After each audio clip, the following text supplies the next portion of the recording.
It's about time I got back to this!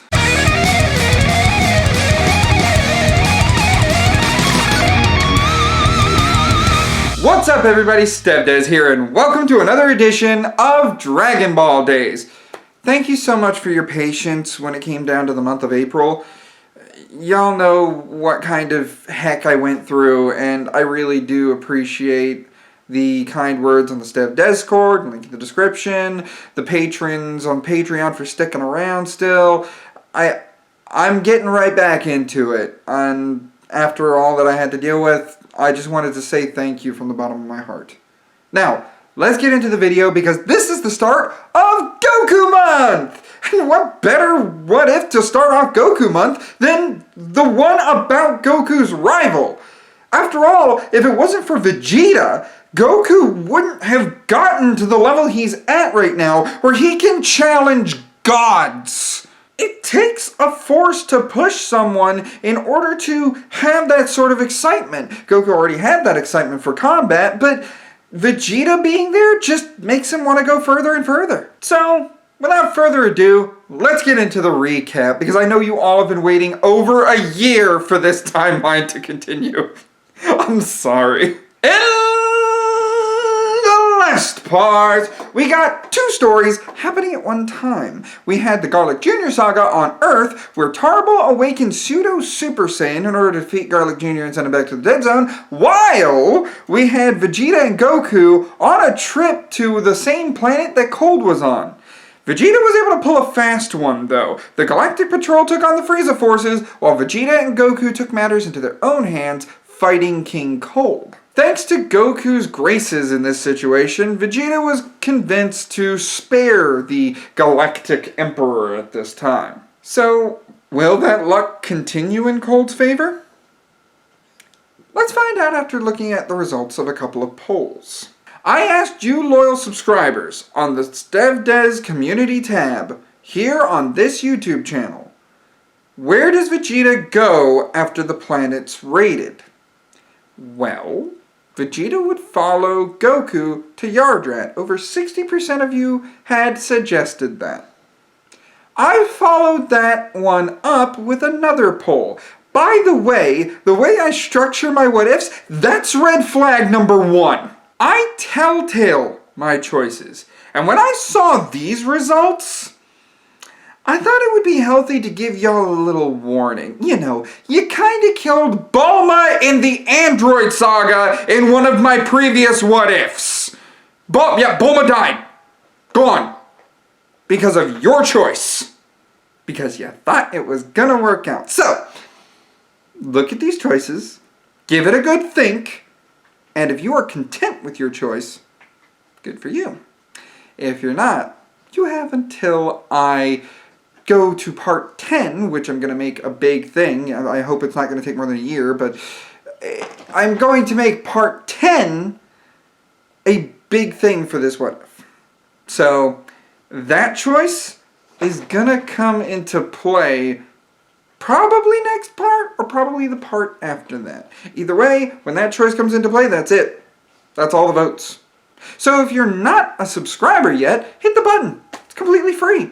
And come over to the community tab where you too can vote on what you think should happen in the next part. You have been warned, friends. But without further making you question your own choices, let's get into this part of what if Vegeta was born female, without Stev T23 ruining it. After dealing with the Galactic Patrol the best way, blowing up the planet, King Cold flies through space, thinking about why he's alive. Why should he even be alive right now? He was at death's door fighting two Saiyans. Eventually, he does get to a home base. This home base happens to be one of Cooler's. I understand that Cooler is not canon. Nope. He may become canon, but he's not canon. This is where a split timeline would probably work well, but I would rather make this a poll on the community tab because I pushed that enough in the intro.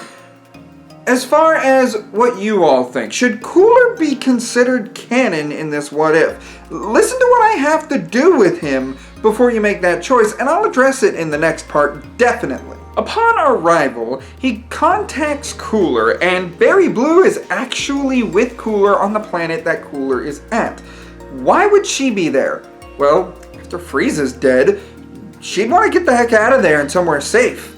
Cooler would seem like the best option since she knows about how cold is. Cooler would be in one of his rooms of isolation, focusing and training and just being to himself.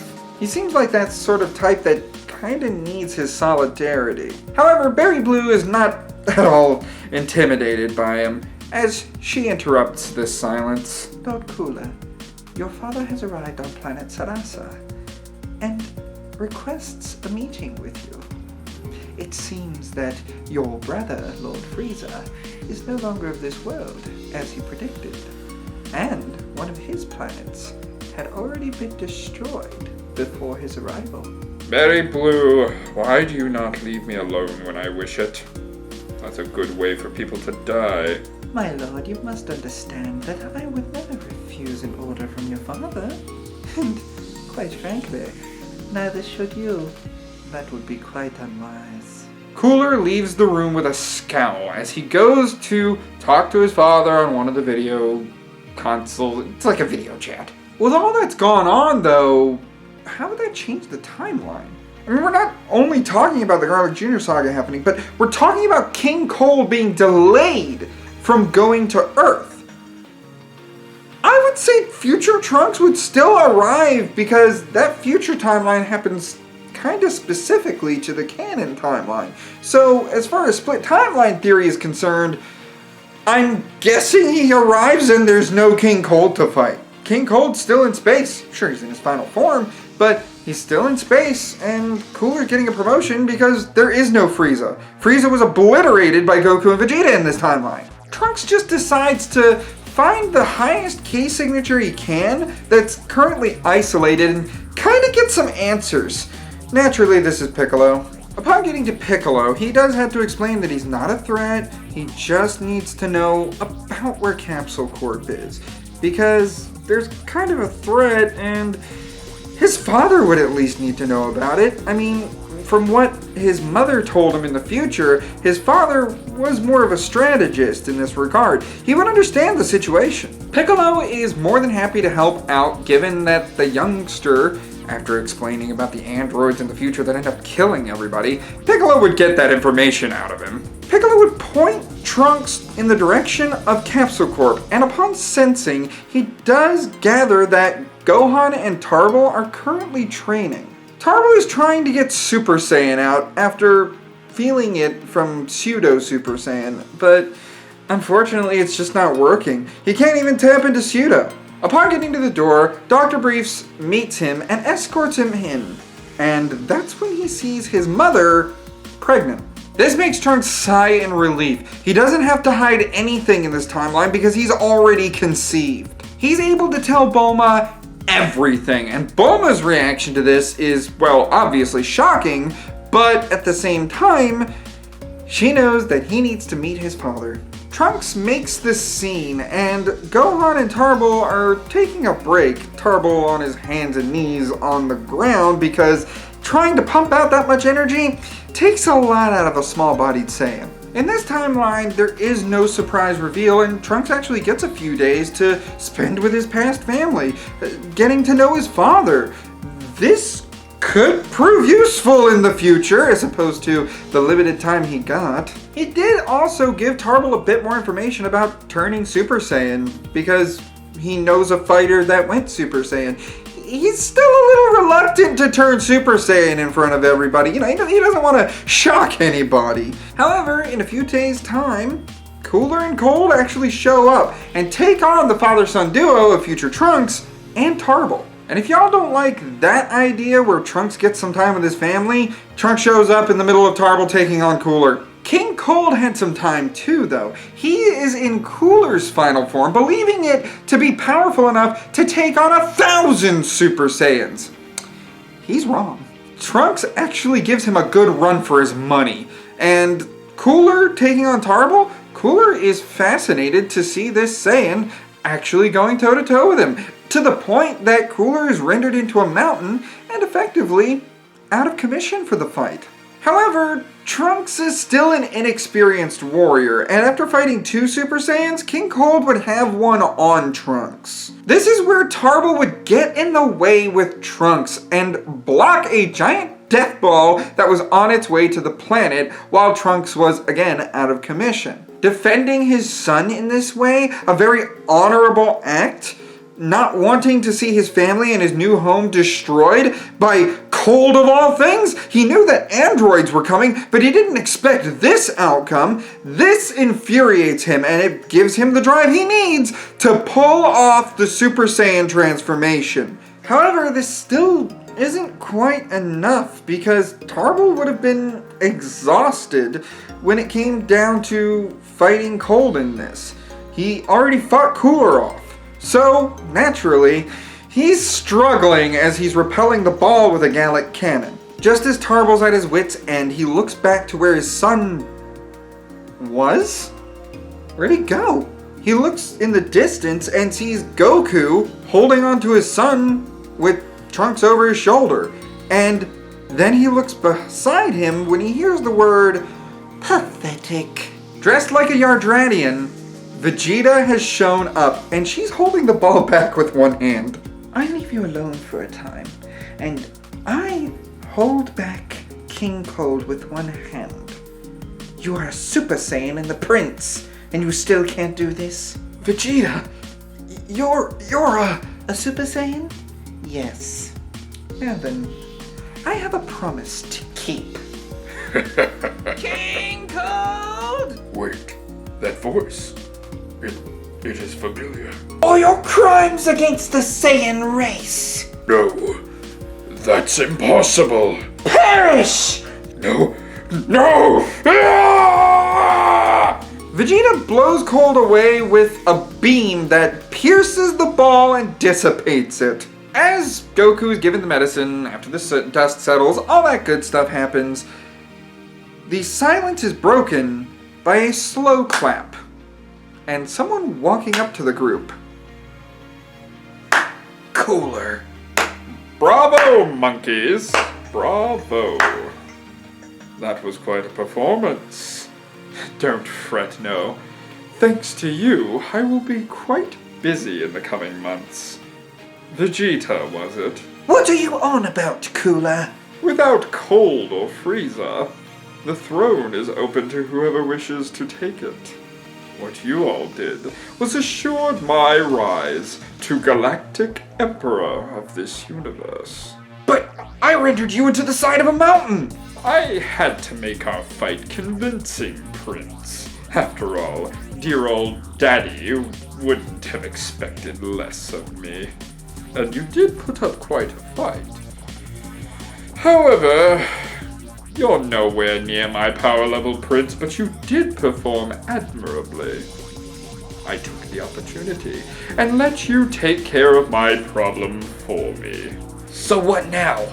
Are you gonna avenge them? Not stop until we're all dead? I'm going to leave here. Let you monkeys be to yourselves. Clearly you won't be a problem to me. Shall we escort you to hell then? Now, Princess, none of that. Don't you want a proper challenge in the future? If I were to meet blows with you, it wouldn't be very entertaining, now would it? Tell you what, as a trophy, I will leave our family's flagship here for you. I'm sure your Earth technology could use a boost, couldn't it? Healing pods, space travel. I'm sure you could do something with it. I will merely take an escape pod, and you won't hear from me again for quite some time. After all, it is a big galaxy. You will never again come to this planet, you got that? Your family's been nothing but trouble to us. My dear Prince, the one thing that my father and little shit of a brother never contemplated before was leaving your problems alone. That's all I want here, is to leave you all alone on this dust ball of a planet with a power level more pitiful than 300. Your planet won't even be important to my new empire. So, what do you say? Vegeta holds back, and after a couple words from Goku, Cooler takes an escape pod, or one of the pods that Vegeta and Goku used, and leaves the planet. That's where this timeline ends for right now, with part 10 being more of a movie side story thing. There is some character development I want to do with Vegeta and Tarble before the next official part comes out, so when part 11 comes out, we'll be tackling the Android Saga. So what do you all think? Do you think Cooler will be back sooner than later? Do you think Cooler's inclusion is proper, or would you rather I keep to the canon in which Cooler isn't technically canon yet? Go ahead and leave your comment below. For more what-ifs in the realms of video gaming and Dragon Ball alike, such as the Bardock what-if where you all voted for Bulma to die, okay, I just need to get one more in, go ahead and hit that subscribe button. If you'd like to support me on Patreon or hang out with like fans on the Stev Discord, check out the Stev description below this video. Like the video if you enjoyed it, and as always, I'll see you in the next one. Ciao. I have got to get a voice actor for female Vegeta. Any ladies out there want to try their hand?